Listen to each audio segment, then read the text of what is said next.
കുട്ടിക്ക് T V കൊടുക്കരുത്, phone കൊടുക്കരുത്, സ്ക്രീൻ ടൈം കുറയ്ക്കണം. എപ്പോഴും കേൾക്കുന്നതാണല്ലേ? ശരി, കൊടുക്കണ്ടെങ്കിൽ പിന്നെ എന്ത് ചെയ്യണം? അതാണ് ഞാൻ പറഞ്ഞു വരുന്നത്. അതിനുള്ള ഫസ്റ്റ് സ്റ്റെപ്പ് നാം കുഞ്ഞിന് സ്ക്രീൻ കൊടുക്കുന്നതിനുള്ള കാരണം കണ്ടെത്തുക എന്നുള്ളതാണ്. അപ്പം നമ്മൾ സ്ക്രീൻ കൊടുക്കുന്നത് കുഞ്ഞിനെ ഫുഡ് കഴിപ്പിക്കാൻ വേണ്ടിയിട്ടായിരിക്കാം, അല്ലെങ്കിൽ നമ്മുടെ തിരക്കുകൾക്കിടയിൽ അവരെ ഒന്ന് എൻഗേജ് ചെയ്തിരുത്താൻ വേണ്ടിയിട്ടായിരിക്കാം, നമ്മൾ ഏതെങ്കിലും ഇമ്പോർട്ടൻ്റ് ആയിട്ടുള്ള ഒരു ടാസ്ക് ചെയ്യുമ്പം അതിൽ നിന്ന് കുട്ടിയെ ഒന്ന് മാറ്റി നിർത്താൻ വേണ്ടിയിട്ടാവാം. അങ്ങനെ കാരണങ്ങൾ പലതും ആവാം. ഇനിയിപ്പം എന്തുകൊണ്ടാവും കുട്ടികൾ ഈ സ്ക്രീൻ ടൈം ഒരുപാട് ഇഷ്ടപ്പെടുന്നത്? അതിൽ നിന്ന് അവർക്ക് കിട്ടുന്ന ഒരു നല്ല എക്സ്പീരിയൻസ് കൊണ്ടാവാം അല്ലേ? ആകർഷകമായ കണ്ടന്റ്, വിഷ്വൽ എക്സ്പീരിയൻസസ്, നല്ല കളേഴ്സ്, ആനിമേഷൻ എല്ലാം അവരെ അട്രാക്റ്റ് ചെയ്യുന്നുണ്ടാവാം. ഇതേ അനുഭവങ്ങൾ തന്നെ സ്ക്രീൻ ഇല്ലാണ്ടും അവർക്ക് കിട്ടിയാലോ? കുട്ടികൾ ഹാപ്പി ആവില്ലേ? അതിനുള്ള വഴികളാണ് ഇനി നമ്മൾ കാണാൻ പോകുന്നത്. പാരൻസ് കൂടുതലായിട്ടും സ്ക്രീൻ ടൈം യൂസ് ചെയ്ത് കാണുന്നത് കുട്ടികളെ ഫീഡ് ചെയ്യുന്ന ടൈമിലാണ്. അതുപോലെ തന്നെ കുട്ടികൾ പലപ്പോഴും ടി വി കണ്ടാൽ അല്ലെങ്കിൽ മൊബൈൽ യൂസ് ചെയ്താൽ മാത്രമേ ഫുഡ് കഴിക്കൂ എന്ന് വാശി പിടിക്കാറുമുണ്ട്. പക്ഷെ ചില ടിപ്പുകൾ യൂസ് ചെയ്താൽ നമുക്ക് ഗ്രാജ്വലി ഈ സ്ക്രീൻ ടൈം കുറച്ച് കൊണ്ടുവരാൻ സാധിക്കും. അതിനുള്ള ഏറ്റവും ബെസ്റ്റ് പ്രാക്ടീസ് എന്താണെന്ന് വെച്ചാൽ ഫാമിലിയിൽ എല്ലാവരും ഒരുമിച്ച് ഒരു ടേബിളിലിരുന്ന് ഫുഡ് കഴിക്കുക എന്നുള്ളതാണ്.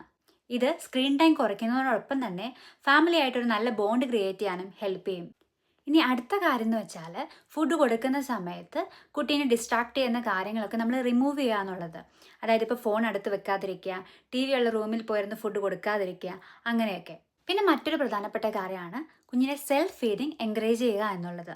അപ്പോൾ അവർ തനിയെ ഫുഡ് കഴിക്കുമ്പം അവർ കൂടുതൽ ഫുഡിലേക്ക് കോൺസെൻട്രേറ്റ് ചെയ്യും, മറ്റു കാര്യങ്ങളിൽ നിന്ന് ശ്രദ്ധ മാറി ഫുഡിൻ്റെ കാര്യങ്ങൾ കൂടുതൽ എക്സ്പ്ലോർ ചെയ്യുകയും ചെയ്യും.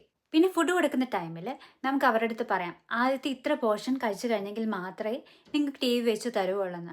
അപ്പോൾ ആ സമയത്ത് നമുക്ക് മെല്ലെ അവരോട് സംസാരിച്ച് തുടങ്ങാം, കഥകൾ പറഞ്ഞു കൊടുക്കാം, റൈംസ് പാടിക്കൊടുക്കാം, കഴിക്കാൻ പോകുന്ന ഫുഡിനെ പറ്റി പറഞ്ഞു കൊടുക്കാം, ഫുഡിൻ്റെ കളറ്, ടേസ്റ്റ്, അത് എന്ത് വെച്ചാണ് ഉണ്ടാക്കിയിരിക്കുന്നത്. അപ്പോൾ ഇത് പ്രാക്ടീസ് ചെയ്യുന്നത് മൂലം ഗ്രാജ്വലി കുട്ടിക്ക് സ്ക്രീൻ ഇല്ലാണ്ട് തന്നെ ഫുഡ് കഴിക്കാൻ കഴിയും.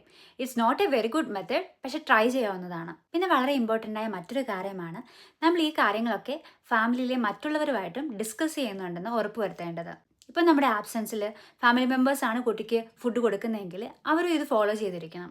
ഇനി കിച്ചണിലാണെങ്കിലോ, കിച്ചണിൽ നമ്മൾ കുക്ക് ചെയ്യുന്ന സമയത്ത് കുട്ടിയെയും കൂടെ കൂട്ടാം. അവരോട് വെജിറ്റബിൾസ് പീൽ ചെയ്യാൻ പറയാം, സോട്ട് ചെയ്ത് അറേഞ്ച് ചെയ്ത് വെക്കാൻ പറയാം, കുറച്ച് വെള്ളം കൊടുത്തിട്ട് വാഷ് ചെയ്ത് വെക്കാൻ പറയാം, ഓണിയൻ സ്കിൻ പീൽ ചെയ്യാനോ ഒക്കെ നമുക്ക് കുട്ടികളെ കൂടെ കൂട്ടാം. 2 വയസ്സിന് താഴെയുള്ള കുട്ടിയാണെങ്കിൽ നമ്മൾ എന്താ ചെയ്യുന്നതെന്ന് അവർക്ക് പറഞ്ഞു കൊടുക്കാം.